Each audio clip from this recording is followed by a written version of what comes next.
Okay, so this is my review of episode 2 of The Undoing, The Missing. Do not mention any book spoilers in the comments below. They will be immediately deleted. Leave that for someone else. Do not ruin this for anyone else. I haven't read the book as well, so let's keep everything a surprise. So like the whole series, it's directed by Suzanne Bier and written by David E. Kelley. I want to give a special shout out to the cinematographer, Anthony Dodd Mantle, who really lets his stuff shine here, which we'll get more into. So even before I jump into this episode, again, I just want to give such praise to this intro sequence this show uses. I love this cover of Dream a Little Dream of Me by Nicole Kidman. I'm hooked to it. And again, like I said in my previous review, I just love everything about seeing the young Grace and the hints of her being this murderer with the blood shot appearing near her face. It's just haunting and it works so well. Now, going into this episode, if you watched my previous review, I had a lot of theories about what's going on. I want to pat myself on the back because I'm not the greatest at theories. It's not my specialty, but I feel like I really nailed it with this one. So much stuff was revealed here that I called the last episode and that they've given you a lot of hints towards, especially about the adultery, especially now really confirming this episode as well that Grace committed this murder of Elena. But what I'm kicking myself for is my gut was telling me that, oh my God, that's definitely Jonathan's kid that Elena has, but I didn't say it. I hesitated. I thought it would be too much to go for that. I should have went with my gut instinct. I probably would have nailed it completely, but oh well, you're always going to get a little bit of it wrong. But what I really like about this episode is it really leans into that Hitchcock feel, adding suspense, tension that doesn't let go. There's still mystery going on here, but it also has a lot of Hitchcock-like camera shots. One you really see used that is in a lot of Hitchcock movies is this overhead shot. You see Nicole Kidman walking outside. Twice they do it, but it's a little bit like a Dutch angle. It's off angle, but it really adds to this kind of world we're living in because we're doing so much from the perspective of Nicole Kidman's character in Grace. You're kind of living in the head of someone who they've now really exposed is under a bunch of layers, this rageful person who's capable of such rage to actually commit murder, but it's showing duality in her character. And with her character of Grace and with Hugh Grant's character of Jonathan, this whole episode exposes both of them to not be what we totally saw on the surface in episode 1, where I had said they're both likable, but this episode showing how they're both full of duality, and you see that visually too, because with Grace's character, this is why I'm loving the directing done by Suzanne Bier here, because it's aggressive camera work that she's doing with a cinematographer, but it works so well in such an intimate performance that relies heavily on its lead, Nicole Kidman.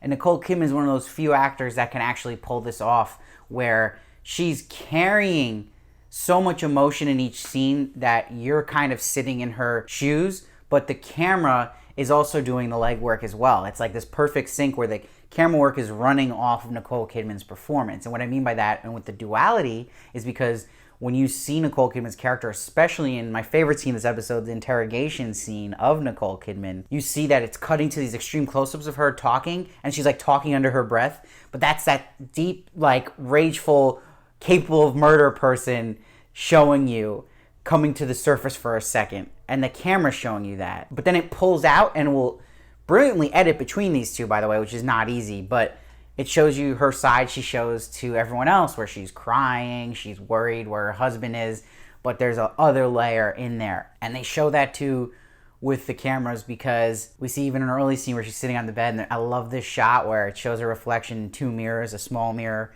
and a bigger mirror. Again, just keeping this duality theme up throughout this episode. But what this episode does writing-wise really well is I think they expect you to pretty much put together at this point that she committed this murder. I mean, they can't give you any more hints that you wouldn't get that at this point, especially because of her thinking about what she did to Elena, and in the beginning of this episode, like last episode, having some self-doubt that what she did wasn't just, and that there's a little guilt and remorse there. And you even have that when she looks at a video board in this episode, and they literally show her envisioning herself hitting her with the hammer. That's definitely something she's reliving. It's not her just thinking of this in her head and making it up. And there's that trickle-down effect of her being almost stunned that she's capable of what she did. And it's also confirming that this murder was an impulse murder, clearly, because she put together what we learned was confirmed in this episode about the adultery and what was really going on at that party, all her biggest fears coming to light. But what was brilliant about the writing, when I go back to that, is that it opened this episode with her having that self-doubt we had last episode about trying to figure out if her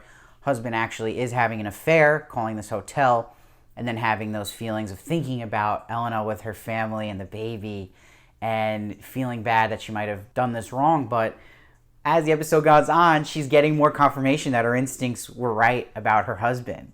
And it brilliantly leads to her now back in rage mode, but it setting up by the end of this episode when Jonathan shows back up and admits everything to her, that you can see through Hugh Grant's acting that he's telling the truth, though, that he didn't kill her. He clearly didn't, and that he was stunned to find her dead. But she's taking this moment where she's like, screw you, you screwed me, and is throwing him under the bus for the murder, and takes Sylvia, her friend's advice, to call the police when he shows up, because the quicker she can make it seem like it wasn't her, it's just safer now for her and her son. And by the end of this episode, she's like, okay, no, like, screw this guy. I'm covering my butt, and he can go pay for my murder, because he wasn't honest to me. He betrayed me. So it sets up well two people that are clearly guilty of some pretty awful things, with Grace killing Elena and Jonathan, who we saw as a good guy last episode. This children's doctor, who these kids are sick, they have cancer, he does a good thing career-wise, but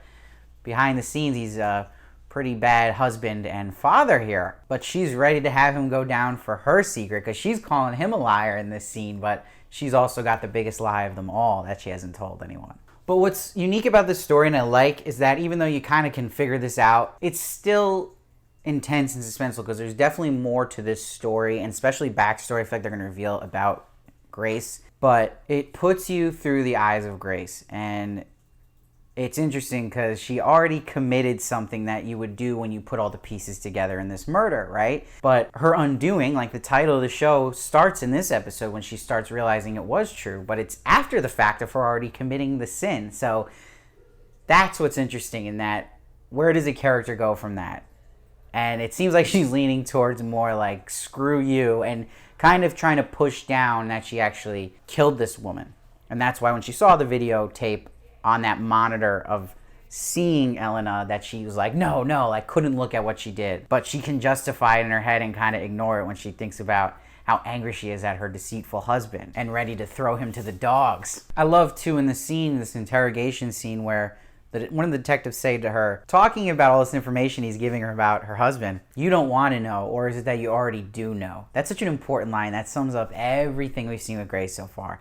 That goes from the first episode, her already having an instinct about all this, and then not wanting to hear it because it hurts so much. So again, just getting big lines like that in really gets you in touch with your main character and what the show is trying to say and where it's going. And they're giving you like even more hints with her, where she says a line like, treating me like a suspect here, the detectives, having her in this interrogation room. And then when they're searching her house, you could see how kind of worried she is, and he even says a line like, I think you're more mad at your husband than us. So it's just so much hints that she did this murder, and she's also angry at her husband because she's losing her life, and she's kind of pinning it towards him, because she's like, look what you've done. Like, now people are telling her to move out of there, but she's like, I have my job here, my son goes to school here. And it's like that murderer who's like not looking at that truth of it, where yes, you killing Elena caused your life now to go into shambles and go into a worse life now. You're in the media spotlight, everyone's staring at you. At school, no one wants to be around you. You're gonna have to move out. Your normal life is gone. But she's not gonna look at it that like she caused that. She's looking at it as like, oh, well, I wouldn't have murdered if he never had this affair. So it's just a way for her to blame it on someone else. And that adds to her rage in this episode. Again, is just obviously the deceit of the husband she's finding out, but her best friend Sylvia here just not telling her about working on his case, even though, yeah, it's confidential. There's a point where you're like, well, where does being my best friend come into play here? And I also have a feeling that her dad, played by Donald Sutherland, also knew more about her husband than she did. And I think he definitely knew about him being fired, because he even has a line where he's like, oh, that's all Dr. Stewart told you about him. And then when the detectives come, he's extra worried. So I think he figured they would tell her more information that he definitely knew. But they did a good job of showing you visually in this episode and explaining how she would put these pieces together. Last episode, like finding in his closet a piece of Elena's cloth and seeing the cologne that she definitely smelled in the elevator. I called that was the tell. And he's just an idiot for, if he's gonna have an affair, like, why would you do it at the party and have sex there if you're already fighting with the girl and you know your wife's there? It's just ridiculous. And I like too with the writing though, that when she's doing her scenes in therapy with this couple and they had an affair. You see the line where he's like, he did it because he was always someone who was safe and timid, but it was like a thrill to be dangerous and do something wrong. And you wonder, is that explaining what she's thinking her husband mindset was and why he did the affair? Or was that explaining why she might have impulsively committed a murder, always being told she's so kind and a good person, and that she also got a thrill out of that? I'm really satisfied with this episode. I'm going to give it a 9.3. I will say, though, I am a little concerned that we know who clearly did this murder, and we already know about the adultery in episode 2, that I hope it doesn't lose mystery and suspense because of that. And I hope that there's more to be revealed here and doesn't hit a stall. I'm a little worried about that, but I'm going to be optimistic here. Through trailers, we obviously see this is going to go to a trial, so that should be good too. So we'll see how this plays out and where the end of this story is going to go. Again, it's only 6 episodes, so it's relatively short, so I'm sure they can probably get away with giving you a lot early, but we'll see. Let me know what you thought of the episode down below. I'd love to hear your thoughts. I read every comment and try to respond to as many as I can. Please make sure to subscribe so you don't miss one of my reviews. I also do celebrity interviews and movie reviews as well, so you don't want to miss any of those. And I can't stress enough, it helps me so much if you commit to a $2 monthly donation. There's a PayPal link down below. That will give me the opportunity to do more reviews for you guys, do this full time, because right now I have a full-time job doing something else, and I'd love to just be doing this so I can get you guys more videos, and that will help me get there. And as always, please follow me at Steve Varley Show on Twitter and Instagram for more of me, and I'll see you next time.